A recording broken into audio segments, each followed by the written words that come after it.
Blog Talk Radio. Hello, everyone. This is Kellie Fitzgerald. If you've been paying attention to anything I've been doing lately, which maybe you've not, I don't know, I've been talking a lot about domestic abuse, domestic violence, narcissistic abuse, neglect, that whole kind of genre. And I've heard from many of you, which first off, thank you for reaching out.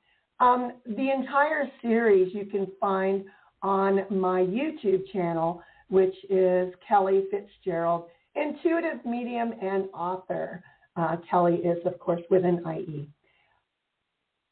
I wanted to take this opportunity to answer some questions, and it seems like a lot of people have sort of the same question. Some of these were people who know someone who has come through a domestic violence situation.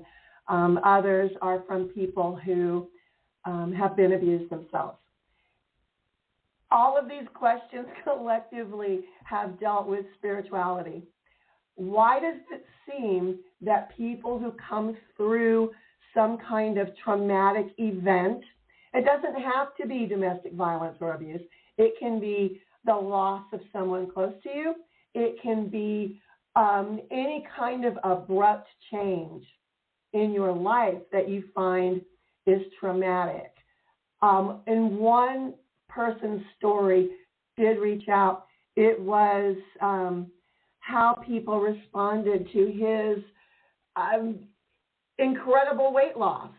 I kind of resonate with that because I too have lost over 100 pounds, and people do treat you differently. People you have known for a very long time, all of a sudden, it's kind of weird. So what happens when you've been through some kind of a trauma thing and people do treat you differently? A lot of the time you find something spiritual. It is amazing to me how many people have told me they were never a spiritual person. They were totally agnostic, didn't believe in anything. And then when they go through something, it kind of, spirituality finds you.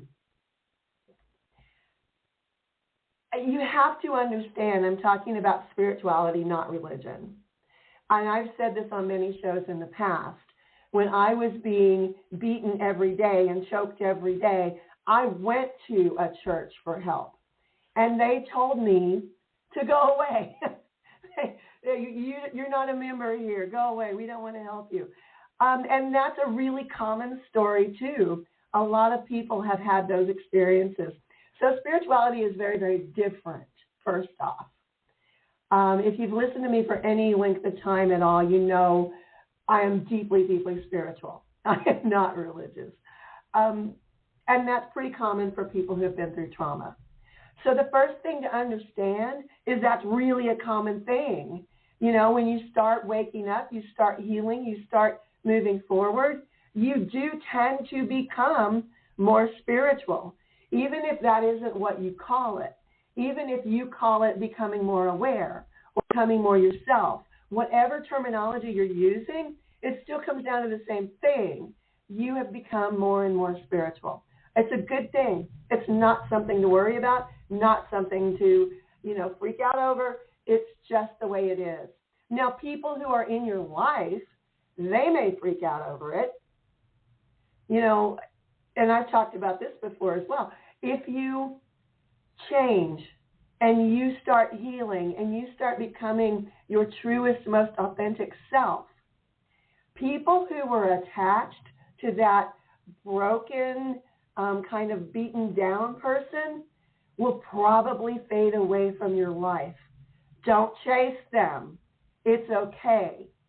You will attract more people. You will find your tribe if you continue going forward. Often, though, we kind of fight with ourselves, but I've known this person forever, but they've always been there, they should always be there. That's not true. We have different people, different friends, different associations for each individual piece of our lives. Don't think you have to tie yourself to someone who isn't fully accepting of who you are after trauma. You know, if you have gone through fighting to stay alive, when you don't have to fight anymore, you are very, very different. If you're someone who has gone through deep grief and you come through that and you begin to heal, you are very, very different. Trauma changes us at our very core. So when you're coming out of that and you are finding things that are healing, you are finding things that make you happy, you are finding things that maybe you never, ever thought you would be interested in, and they're interesting now, go with that. Move forward. Don't allow yourself to talk yourself out of moving forward. You cannot stay stuck. It will be more painful staying stuck and chasing after people who no longer belong in your life than it will be to let it all go and boldly step forward. You owe it to yourself to do that. And when you're discovering your new spiritual journey, be patient with yourself. If you start feeling like you need something else in your life, then follow that. Don't give up. And do not confide in people who are not along that journey with you. You cannot drag people kicking and screaming. I tried that for many decades. It just doesn't work. When you find that thing inside of you that makes you become more loving, more kind, more peaceful, more spiritual, don't try to make those people who used to be around you feel that same way. They won't. They just will not. You can plant seeds, but don't expect them to come with you. You may find you walk alone for a while, and that's okay too. It gives yourself time to integrate what you're feeling after the trauma. You owe it to yourself to move forward. Be as spiritual as you need to be. If you need to suddenly talk to angels, then suddenly talk to angels.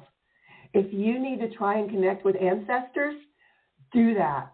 I'm a medium. I talk to my ancestors all the time. Don't hold yourself back. Don't continue to be stuck. You really, really, really need to move forward.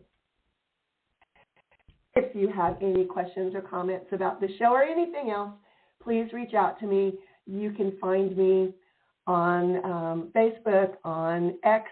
I'm pretty much everywhere right now. The best way is probably my YouTube channel or my website, which is Intuitive Medium, KellieFitzgerald.com.